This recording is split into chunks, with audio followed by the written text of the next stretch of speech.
Estamos hoy en la segunda parte de esta serie llamada David, una serie muy pero muy interesante donde estamos estudiando la vida de quien sería el más grande rey de la nación de Israel. Un hombre increíble, un hombre que yo en lo personal admiro mucho. Ese personaje lo admiro mucho porque él obtuvo grandes victorias, tuvo mucho éxito. Era un hombre muy valiente, muy decidido, un hombre que buscaba continuamente a Dios, y quizá eso es lo que más me ha llamado la atención de él, su corazón, la manera en que se conectaba con Dios de una manera súper, pero súper especial. Y esa admiración incluso nos llevó a mi esposa Mónica y a mí a que a mi hijo varón le nombráramos y le pusiéramos David, en lugar del increíble nombre de Lauro. Imagínate, David, Lauro, fue muy difícil. David, como se pueden dar cuenta, mi nombre no es algo que me agrade mucho. Pero entonces le pusimos David. Y mira, lo que vamos a estar viendo hoy definitivamente va a ser algo que te va a hacer recordar una verdad. Te va a hacer recordar a ti y a mí una verdad, o si no te has dado cuenta, lo vas a descubrir, una realidad para ti y para mí, y que va a ser como el fundamento de la historia que vamos a ver hoy, y vamos a ver el impacto que tuvo esto. Y es lo siguiente, lo vamos a colocar aquí en pantalla. Cuando estamos enojados, aislados o asustados, los caminos de Dios nos parecen poco atractivos y hasta absurdos. Cuando tú y yo estamos en esa condición, cuando estamos viviendo esas emociones de estar enojados, de sentirnos abandonados, solos, cuando estamos asustados, cuando tú y yo tenemos miedo, los caminos de Dios, los principios de Dios, las formas y las maneras de Dios nos pueden parecer muy poco atractivas, e incluso llegar a decir, oye, no, eso es ridículo, eso es algo absurdo. Y mira, piensa conmigo por un momento, cosas como ¿qué, Lauro? Por ejemplo, ¿hubo alguien que te ofendió? ¿Hubo alguien que te lastimó? ¿Alguien que te provocó un daño? Y entonces tú estás enojado con esa persona. Tú estás muy molesto con esa persona. Y Dios te dice, perdónalo, así como yo te perdoné. Y tú ves eso y dices, no, claro que no. ¿Cómo que perdonó? Que pague, que me pague, me voy a vengar. Lo que tú y yo queremos naturalmente es vengarnos, ¿no es cierto? La manera de Dios, lo que Dios nos dice, nos puede parecer muy poco atractivo. O quizá una persona que viene saliendo de una relación, sea la situación por la que sea, si te dejaron, te abandonaron o te cambiaron por otra persona, lo cual es muy triste. La situación que estés viviendo, tú estás ahí y tú estás experimentando esa sensación de sentirte aislada, abandonada. Lo que tú y yo naturalmente quisiéramos hacer, ya sea en un matrimonio o un noviazgo, es correr a la siguiente relación, ¿no es cierto? Porque hasta tenemos un dicho, un clavo saca a otro clavo.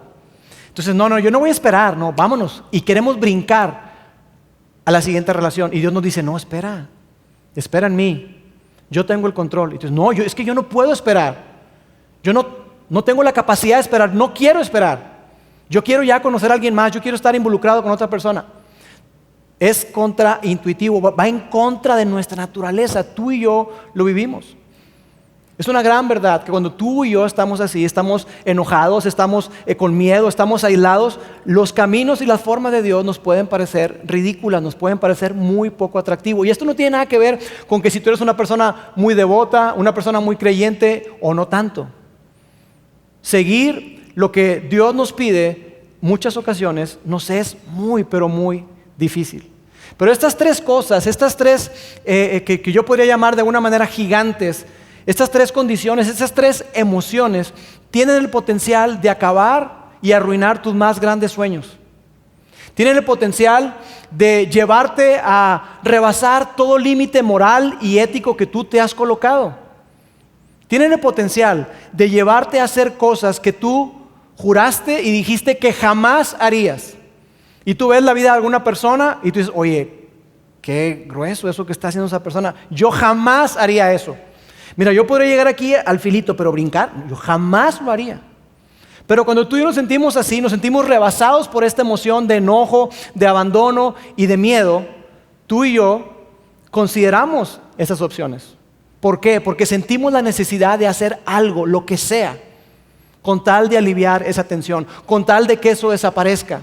Y nuestros más grandes arrepentimientos, en muchas ocasiones, si somos honestos, tú y yo tomamos decisiones, hicimos cosas cuando nos sentíamos así. Estábamos enojados con alguien. estábamos aislados, nos habíamos apartado o teníamos miedo. Y entonces hicimos algo de lo cual hoy nos arrepentimos. Nuestros mayores arrepentimientos tienen que ver con esto. Nuestros mayores arrepentimientos en el pasado y muy probablemente en el futuro están ligados con decisiones que tú y yo tomamos cuando estábamos en esta condición, enojados, aislados o asustados.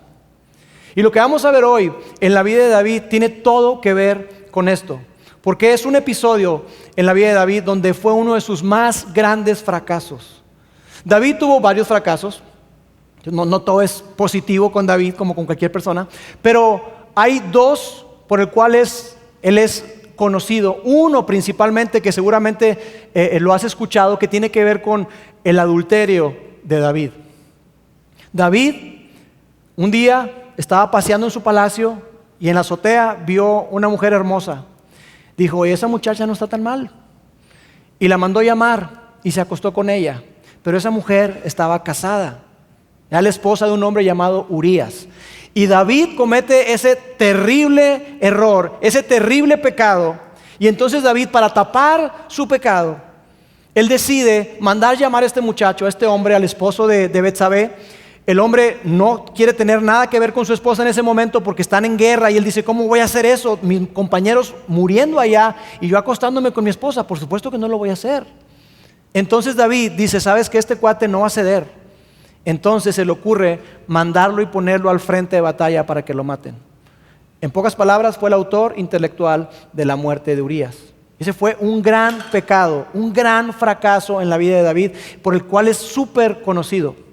Tendría David aproximadamente 50 años, pero hay otro episodio en su vida que tiene que ver también con un grande fracaso, cuando David tendría aproximadamente 22 años. Y es de lo que vamos a hablar el día de hoy. David, como veíamos la semana pasada, fue un hombre que empezó a cobrar mucha fama, a tener mucho poder, mucha influencia. ¿Por qué? Porque mató a Goliat, porque hubo ese gigante que desafió a todo el pueblo. Le dice, ¿para qué matamos tanta gente? Y mira, mejor uno y uno, y el que gane, ahí muere, ¿no? Y la realidad es que David mata a Goliat, entonces se vuelve súper famoso. Y empieza a tener fama y empieza a tener mucho poder, mucha influencia, empieza a crecer, a crecer, a crecer. Tenía apenas 15 años. Entonces Saúl, que era un hombre sumamente inseguro, empieza a tener muchos celos de David. Y dice, yo tengo que hacer algo con este chavo. Tiene mucho potencial, tiene mucha influencia, pero yo tengo que hacer algo, yo lo tengo que controlar. Yo no quiero perder mi reino. Entonces se le ocurre la brillante idea a Saúl de hacerlo parte de su familia. Y le dice, oye David, pues mira, vamos a emparentarnos. ¿Qué te parece si tú te casas con una de mis hijas? A lo cual David respondió y dijo, mira, ¿sabes qué? Gracias por la invitación, pero pues mira, yo la verdad es que tu familia y la mía nada que ver. O sea, yo vivo en la colonia equivocada, yo no tengo carro, yo no tengo apellido, no soy de los Hadas, ni los Zambrano, ni los Lobo, no tengo nada que ver. O sea, yo no soy la persona adecuada. Yo no puedo casarme con tu hija. Además, por si no te habías dado cuenta, compadre, tengo 15 años. Dices, no, gracias, pero no gracias. Entonces Saúl dice, ¿y ahora qué voy a hacer? Porque él lo quería tener cerca para controlarlo. Entonces pasa el tiempo y David se enamora de una de las hijas de Saúl, que se llamaba Mical. Se enamoran y se casan y por fin entonces Saúl logra su cometido, de que estén emparentados y que de alguna manera él pueda tener influencia y pueda controlarlo. Pero lo que ocurre es que Mical está súper enamorada de David y no solamente eso, sino que su hijo Jonatán, el único heredero al trono, es súper amigo de David. Se hacen uña y mugre y van para acá y van para allá, se van de cacería y trabajan juntos y van a la guerra y tienen grandes victorias. Entonces Saúl dice, oye no, esta idea fue pésima idea, porque David seguía obteniendo más fama y más reconocimiento. Entonces Saúl dice, yo tengo que terminar con este muchacho de alguna manera. Y entonces lo empieza a mandar en misiones casi suicidas, en misiones imposibles. Pero como Dios estaba con David, David regresaba victorioso. David regresaba triunfante y la gente decía, wow, ¿te diste cuenta? ¿Supiste de la misión? Oye, estaba grueso eso. Y David regresó triunfante. No, David, wow, ¿qué onda con David? Más y más fama empieza a agarrar. Entonces Saúl se empieza a desesperar.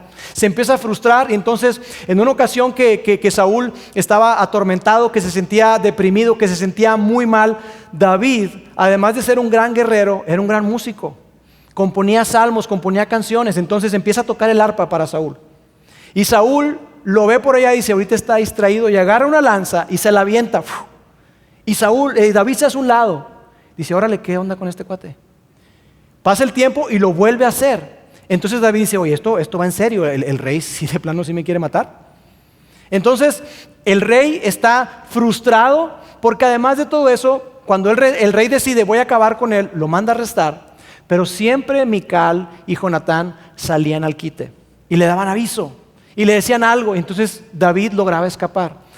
Entonces toda esa sensación, toda esa frustración fue creciendo al grado que un día explotó en la cena, que era el momento más familiar, que era el momento más especial donde convivían y de hecho donde David tenía la oportunidad de asistir porque era el yerno de Saúl.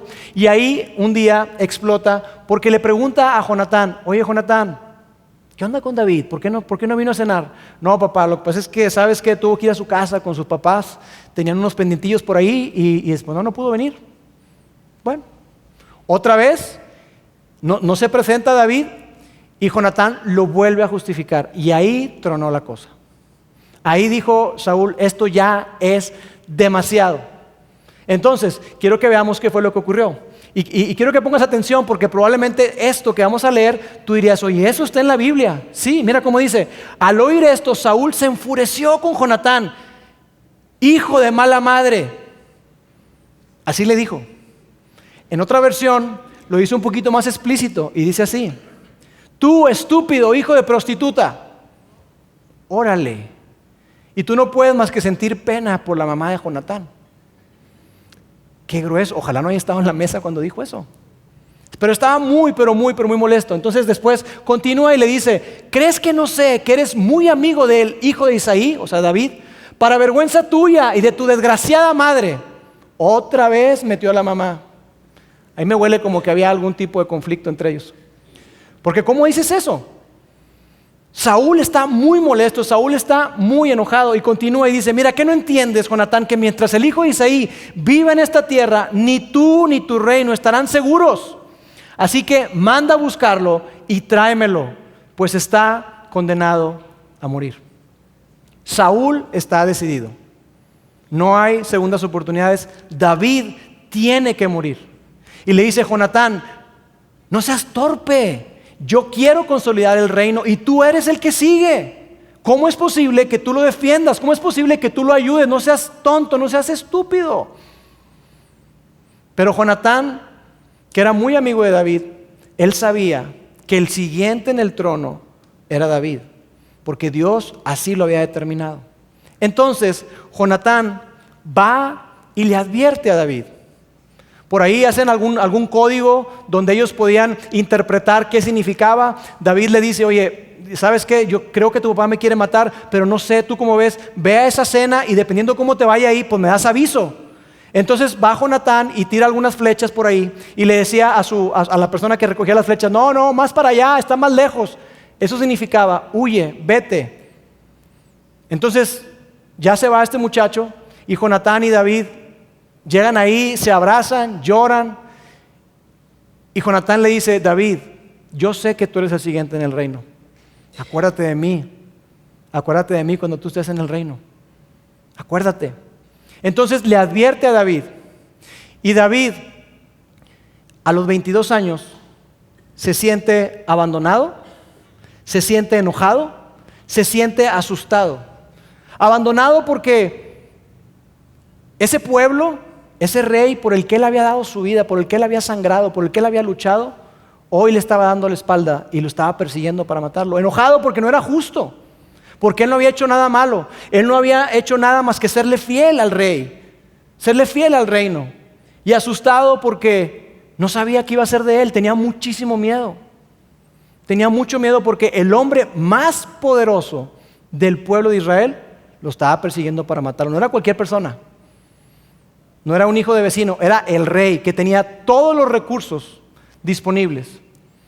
Y entonces David hizo lo que tú y yo muchas veces hacemos, y fue entrar en pánico. David se empanicó, David tuvo mucho miedo, dijo, ¿qué voy a hacer? Me siento solo, estoy triste, estoy enojado, estoy mal, ¿qué voy a hacer? Entonces David decidió tomar el asunto en sus propias manos. David decidió hacer algo al respecto. Y David, en lugar de esperar en Dios, David, en lugar de buscar a Dios, él decidió tomar el asunto en sus manos. Y mira, hoy, 3000 años después, tú y yo vemos la historia y podríamos hacer preguntas y decir, pero ¿cómo? ¿Cómo fue que hizo eso David? ¿Por qué huyó? ¿Por qué no confió en Dios? ¿Por qué pudo rebasar sus límites éticos, sus límites morales? ¿Cómo fue que David llegó a eso? Claro, hoy para ti y para mí sería fácil criticarle. Pero tú sabes algo, hoy tú estás atravesando situaciones.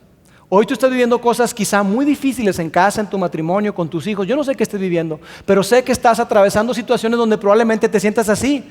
Te sientas enojado, te sientas aislado, te sientas solo, con miedo.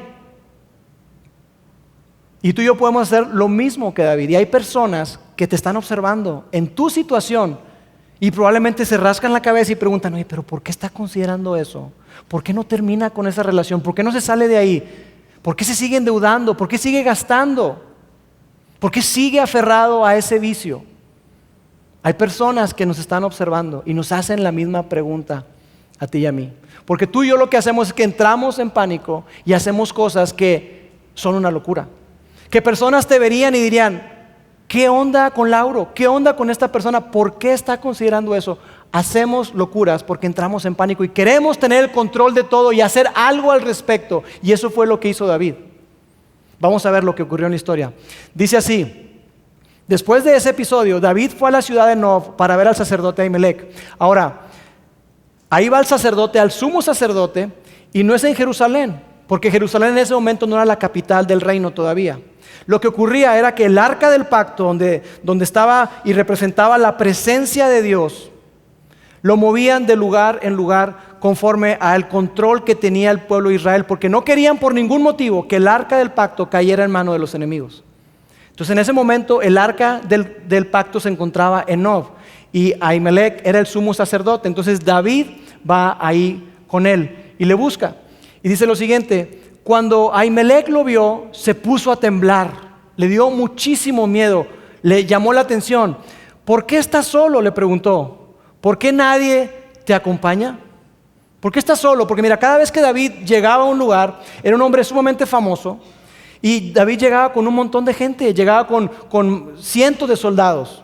Entonces podías escuchar cuando iban marchando y cuando iban llegando. Y esa vez David llegó solo, estaba nervioso, estaba probablemente desaliñado, a lo mejor con los ojos hinchados de tanto llorar por esa injusticia, por esa traición y cómo es posible.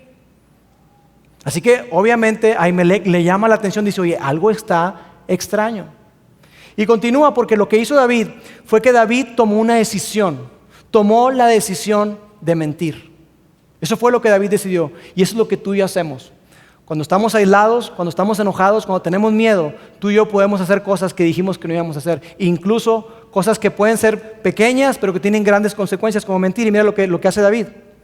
El rey me envió, mentira, el rey no te envió a ningún lado, tú vienes huyendo del rey. El rey me envió en un asunto privado, le dijo David. Me pidió que no le contara a nadie por qué estoy aquí, así que Ahimelech, no digas nada, tranquilo. Les dije a mis hombres dónde buscarme después. Les dije a mis hombres dónde buscarme después. No venía ni con hombres ni le habían mandado ninguna misión especial.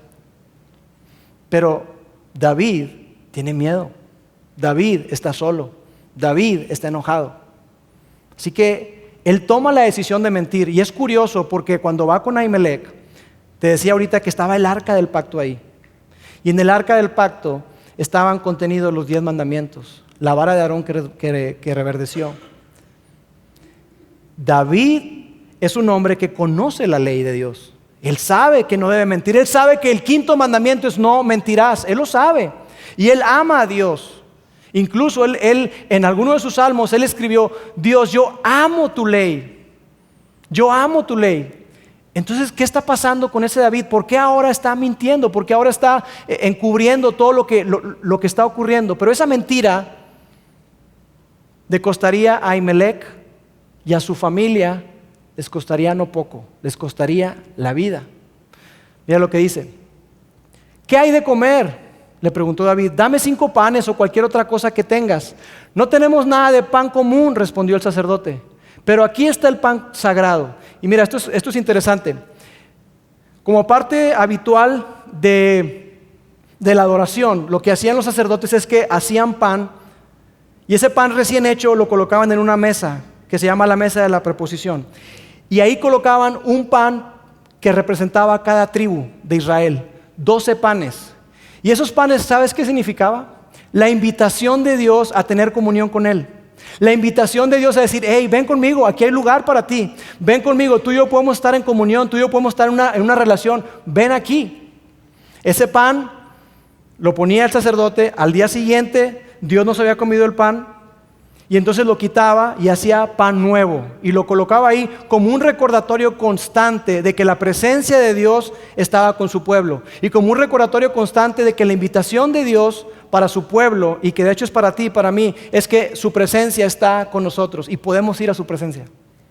Algo muy pero muy padre, muy simbólico, y eso es lo que representaba. Entonces le dice, ¿sabes qué? No hay otro pan más que ese pan consagrado. No tengo otro pan. Y continúa y dice, como no había otro alimento disponible, el sacerdote le dio el pan sagrado.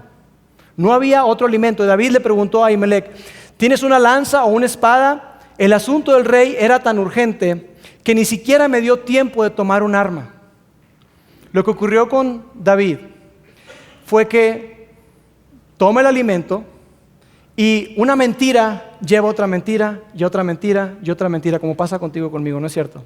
Y empezamos a construir como un castillo de cartas, y quitas una y eventualmente, tarde o temprano, ese castillo, esa pirámide de cartas se cae por completo. Y sabes, lo que viene adelante es algo muy interesante, porque le debió haber ayudado a David a abrir los ojos, haber dicho, ¿qué me está pasando? Una llamada de atención, sacudirlo y decir, hey, ¿pero qué estoy haciendo? ¿Qué estoy haciendo? ¿Por qué? Porque le pregunta por un arma. Le pregunta por un arma y mira lo que sigue. El sacerdote respondió, solo tengo la espada de Goliat, el filisteo a quien tú mataste en el valle de Ela, le contestó el sacerdote. David, no tengo otra arma, solamente tengo la espada de Goliat. Y de alguna forma, yo me imagino, aquí el drama empieza a ponerse más intenso, yo me imagino que David, todos esos recuerdos de hace 7 años cuando mató a Goliat, tuvieron que pasar por su mente. Tuvo que recordar lo que Dios hizo a través de él. Pudo haber recordado que Dios estaba con él y que por eso fue que pudo derrotar a Goliat. Pero David no lo ve. David no lo ve. Y la espada estaba ahí porque era como un trofeo. David mata a Goliat y se lleva esa espada, y yo creo que tú y yo haríamos lo mismo, ¿verdad? Te la traes como un trofeo ahí, la espada de Goliat. Y ahí la tenía, pero después él, de un tiempo, dice, ¿sabes qué? Yo tengo que reconocer que esta espada representa la victoria que Dios me dio a mí y a todo el pueblo, pero esta victoria no es mía. Esta victoria realmente es de Dios. Dios, yo quiero venir y quiero poner delante de ti esta espada, reconociendo que tú eres el que me dio la victoria. Reconociendo que tú fuiste el que me rescataste. Yo no rescaté a nadie. Eres tú, Dios. Y yo te ofrezco como una ofrenda esta espada para recordarme a mí mi dependencia de ti. Esta espada será un recordatorio constante, Dios, de que nosotros como pueblo, todas las hazañas que logremos, toda aquella cosa que podamos adquirir, lograr, el éxito que tengamos, depende solamente de ti. Así que David hace eso. Pero en ese momento, ese recordatorio, esa ayuda visual súper presente que dirías, wow, eso debió haberle hecho a David, abrir los ojos y decir, oye, no, estoy mal, ¿por qué estoy corriendo? Dios está conmigo. David lo pasa por alto. Y quizá tú y yo nos podríamos hacer la pregunta, ¿qué pasó con David? ¿Qué pasó con David? ¿Qué pasó con ese muchacho que que en lugar de huir de los problemas, corrió hacia ellos, que en lugar de huir de ese gigante, corrió hacia él. ¿Qué pasó con ese hombre que dijo, en ti está puesta toda mi confianza, día y noche en ti está puesta mi confianza? ¿Qué pasó con ese pastor, con ese poeta que escribió, aunque ande en valle de sombra de muerte, no temeré mal alguno porque tú estarás conmigo? ¿Qué pasó con ese muchacho de 15 años que le dijo a Goliat, lo vio de frente y le dijo, tú vienes a mí con espada y con lanza, pero yo vengo a ti en nombre de Jehová de los ejércitos, a quien tú has desafiado, y yo te voy a derrotar y te voy a dar de alimento a las aves? Y todo el mundo aquí en Israel y en Filistea va a saber que hay un Dios. ¿Qué pasó? ¿Qué pasó con ese hombre? La respuesta es miedo, ira, aislamiento. David tenía mucho miedo, David estaba enojado y David estaba solo. Y lo mismo ocurre contigo y conmigo. Y sabes, estos tres gigantes, estas tres emociones, miedo, ira y sentirte abandonado, sentirte solo, tienen el potencial de hacer que tú olvides los gigantes que en el pasado has derrotado. Tienen el potencial de que tu confianza en Dios sea minada. Tienen el potencial de que tú corras y huyas de Dios en lugar de que corras hacia Dios. Estos tres gigantes tienen el potencial de arruinar tus más grandes sueños y tus más grandes planes. Así que continúa la historia. Solo tengo la espada de Goliat de Filisteo, a quien tú mataste en el valle de Elá, le contestó el sacerdote, y continúa. Está envuelta en una tela detrás del éfod. El éfod era una pechera, un parte de la indumentaria que usaba el sacerdote. Tómala si quieres, porque es la única que tengo. Y David, después de esto, tomaría esta decisión y sería algo que él se arrepentiría toda su vida. Y hoy, 3000 años después, estamos hablando de esa decisión que tuvo consecuencias garrafales. Porque eso es lo que pasa con tus decisiones y con las mías. Tus decisiones tienen un impacto que va mucho más allá de lo que tú y yo nos imaginamos, ¿no es cierto? Y tú y yo podemos imaginar un gran plan, un gran sueño, pero nuestras decisiones tendrán un impacto. Nuestras decisiones tienen eco más allá de lo que tú y yo vemos. Vamos a ver qué fue lo que ocurrió. David le dice, esta espada es sin igual, respondió David, dámela, échala para acá, esta es la que estaba buscando. David pasó por alto el recordatorio visual de que Dios estaba con él. Y es en este punto donde nuestras historias se conectan, se entrelazan con la de David. Porque tú y yo, cuando nos sentimos así, enojados, aislados, cuando tenemos miedo, tú y yo tomamos el asunto, aquel asunto, el que sea, lo tomamos en nuestras manos y nos olvidamos de las veces que Dios ha estado con nosotros. Y como David, tomamos un arma defectuosa que no le sirvió para nada a un gigante, damos una respuesta equivocada a lo que estamos enfrentando y como resultado tenemos algo desastroso. Tú y yo hemos sido testigos de eso. Y nos encontramos nuevamente en el mismo lugar, empantanados y sintiéndonos más solos, sintiéndonos con más miedo, sintiéndonos más aislados, sintiéndonos más enojados. Porque eso es lo que tú y yo hacemos cuando tomamos el asunto en nuestras manos.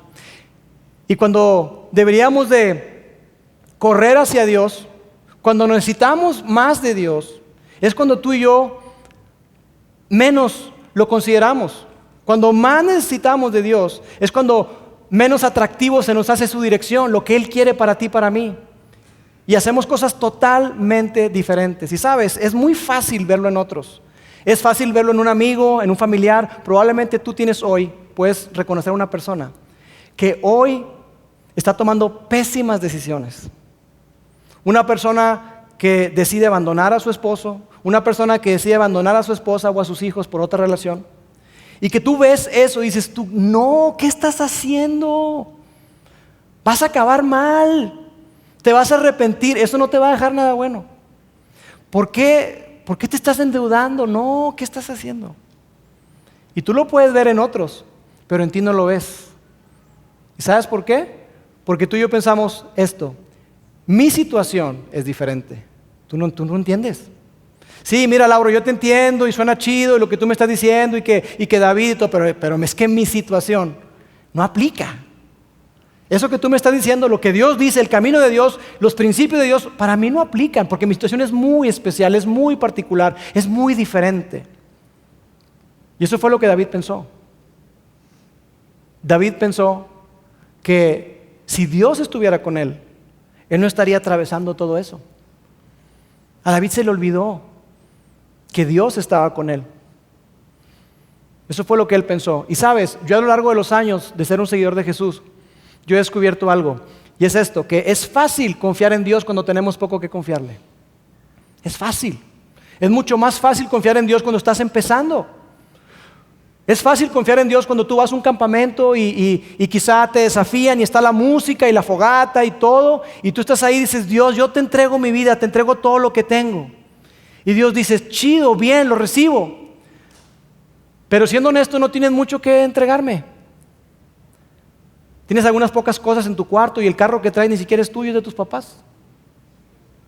Pero bien, es fácil o es más fácil confiar en Dios cuando tú apenas estás empezando tu carrera profesional. Pero cuando tienes años y años y años escalando posiciones y llega un momento en que tú te ves tentado a tomar una decisión que va en contra de tu moralidad, de tu ética, es más difícil. Es más difícil cuando tu matrimonio está en juego.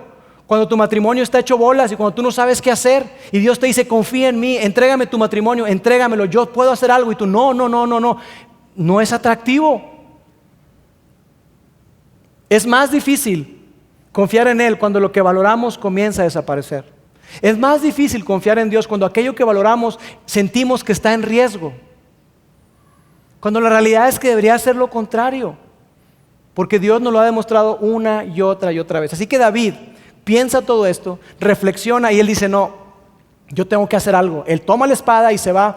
Y va, ¿a dónde crees que fue? A Gat, a la ciudad filistea, de donde casualmente era Goliat.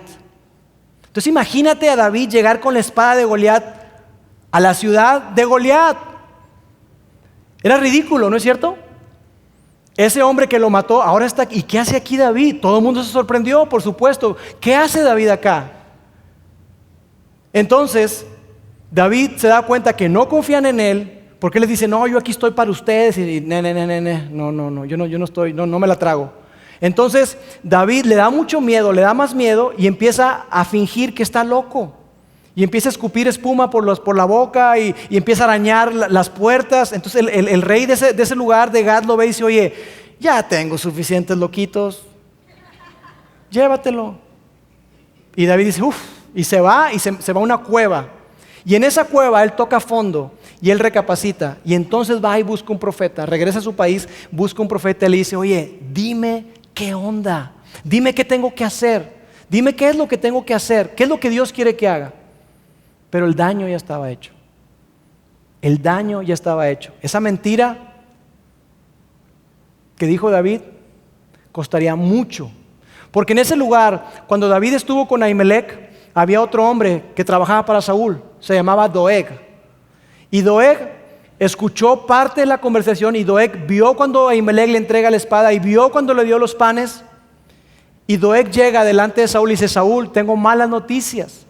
Oh, mi rey majestuoso, siento ser yo el que te dé estas noticias, pero déjame decirte que el sumo sacerdote está aliado con David.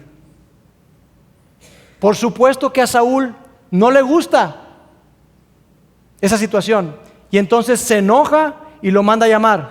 Dice así, entonces el rey Saúl inmediatamente mandó traer a Ahimelech y a toda su familia.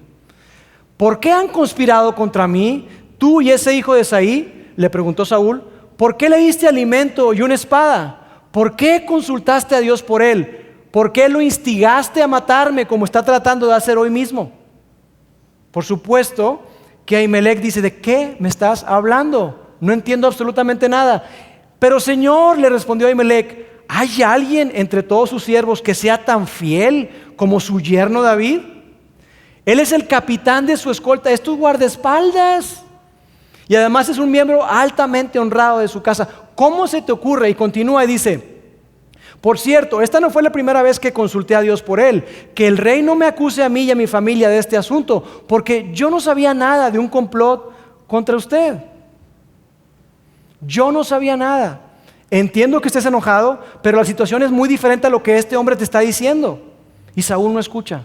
Saúl está cerrado y dice: Ahimelech, ten por seguro que morirás junto con toda tu familia, gritó el rey.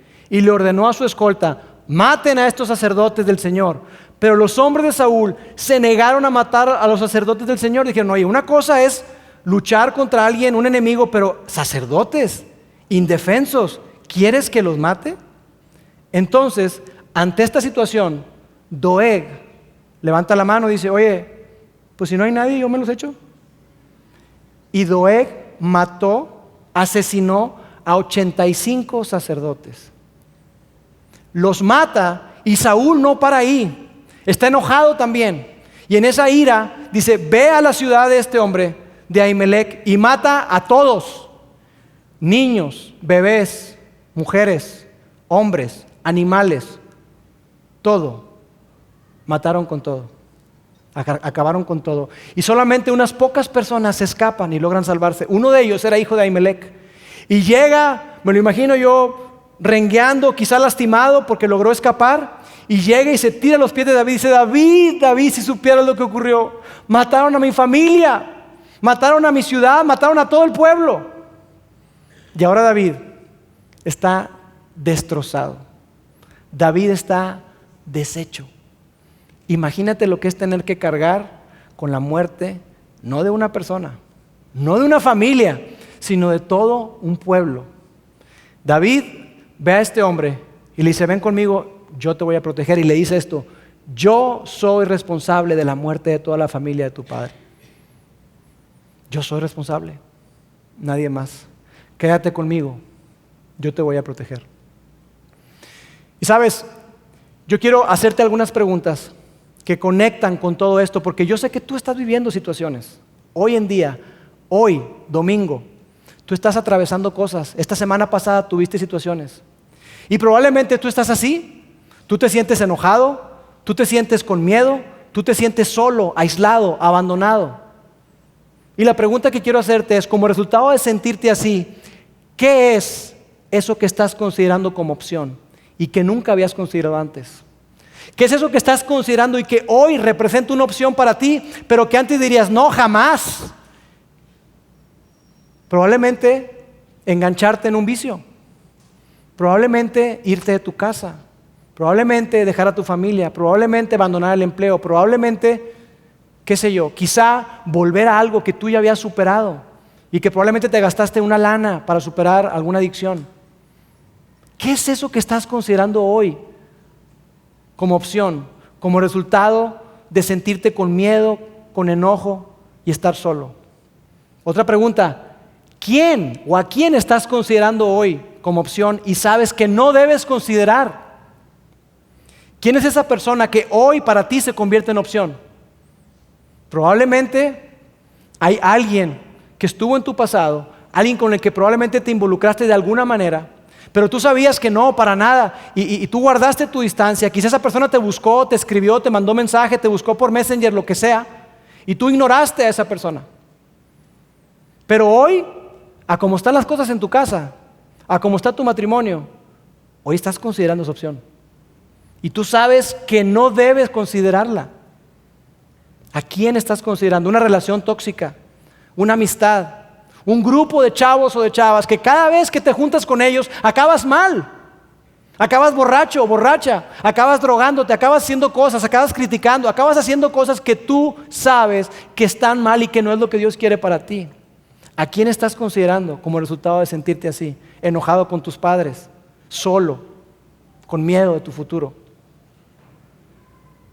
La pregunta que debemos hacernos y que David se debió haber hecho es la siguiente: ¿a quién, además de ti, pones en riesgo al considerar esas opciones? ¿A quién pones en riesgo si tú dices que sí a esa cosa? Si tú dices que sí a esa persona, ¿a quién colocas en riesgo? ¿Quieres saber a quién? A la gente que más amas y la que más te ama. No, yo amo a mi familia con todo mi corazón. pues le estás poniendo en riesgo. Yo amo mi trabajo, yo amo a Dios con todo mi corazón. Estás colocando en riesgo tu relación con Dios, tu relación con tu esposa, tu relación con tus hijos, porque acuérdate, la decisión que tomes hoy tendrá un impacto y pasará el tiempo y la gente seguirá hablando de eso. Y probablemente haya gente aquí que a través de su propia experiencia puede ser testigo de eso y decir, sí, yo puedo decirte sí, Lauro, es cierto. Yo recuerdo a mi papá que llegaba a la casa y se enojaba y golpeaba a mi mamá. Y hoy yo sufro con eso. Y hoy yo lucho con eso porque lo que no quiero para mi familia, a veces yo me encuentro enojado, pierdo los estribos igual que mi papá. Yo recuerdo a mi mamá que se deprimía y se empastillaba y yo sufro con eso. Yo perdí a mi mamá, sí, se suicidó, lo que sea, yo no sé. Pero tú probablemente eres testigo de eso. Y estás poniendo en riesgo a esas personas que más amas. Una última pregunta. ¿Qué consejo le darías a alguien en tu situación? Y digo a alguien porque quiero sacarte del cuadro.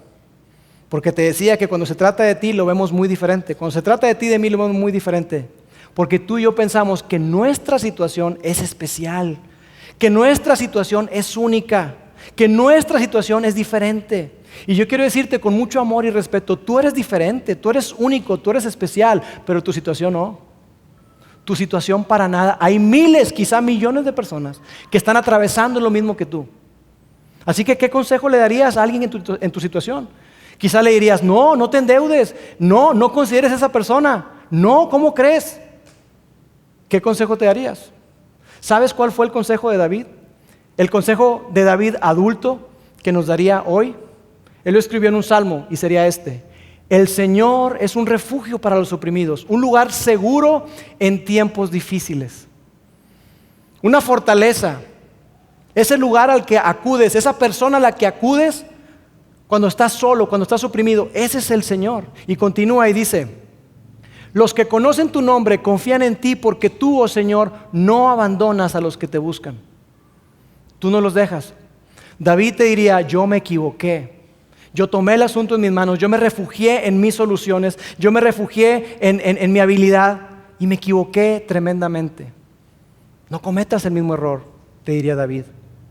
Y sabes, 1000 años después, el heredero más famoso de la dinastía de David, Jesús, que nació en la ciudad de David, miró a los ojos al pueblo de Israel, ese pueblo que estaba oprimido con impuestos excesivos, a ese grupo de personas que tenían miedo porque no sabían, estaban invadidos por los romanos, no sabía cuál iba a ser su futuro, los vio a la cara y les dijo, vengan a mí, yo soy ese refugio, yo soy ese lugar seguro, vengan a mí los que están cansados y llevan cargas pesadas y yo les daré descanso.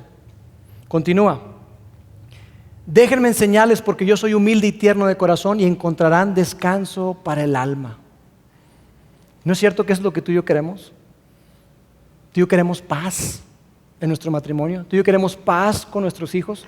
Esa paz no la vas a encontrar en ningún lugar fuera de Jesús. Y está la invitación de Jesús para ti y para mí. Ven. Así que yo hoy quiero invitarte a que podamos hacer nuestra esta frase, este salmo. El Señor es un refugio para los oprimidos, tu lugar seguro en tiempos difíciles. Y que tú ahí le pongas tu nombre. El lugar seguro en tiempos difíciles para Lauro. Es mi lugar seguro en tiempos difíciles. No nos equivoquemos. Cuando pensamos que Dios nos ha abandonado, estamos equivocados. Dios está a nuestro lado. Dios jamás, así como David diría, hoy entiendo que Dios nunca me abandonó. Dios siempre estuvo presente. Así que hoy yo quiero terminar orando y quiero que cantemos una canción que ya hemos cantado aquí varias veces y para eso quiero pedirte por favor que te pongas de pie.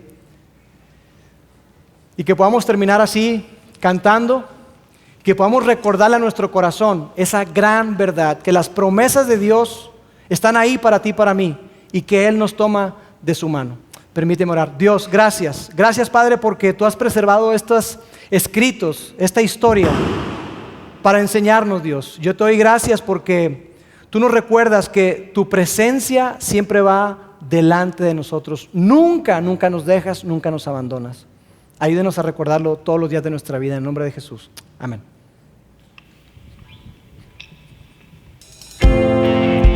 Acompáñanos a cantar esta canción, ¿vale?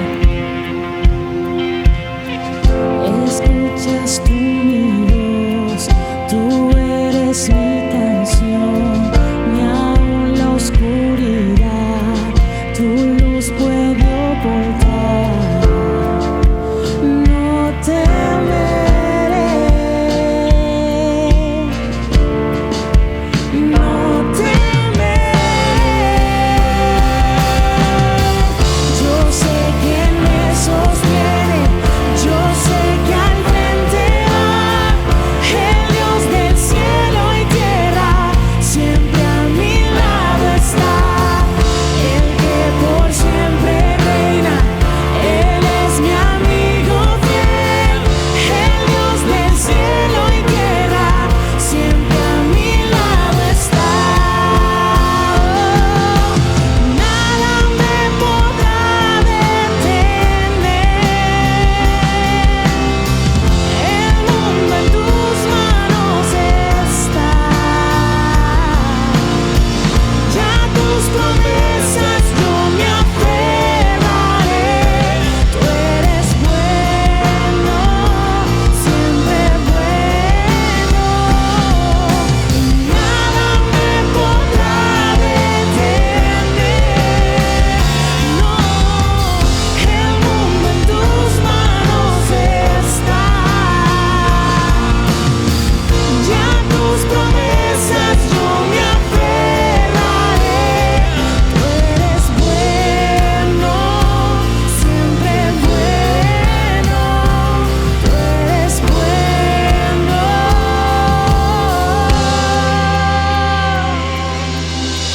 Yo sé quién me sostiene, yo sé que al frente va el Dios del cielo y tierra, siempre a mi lado está.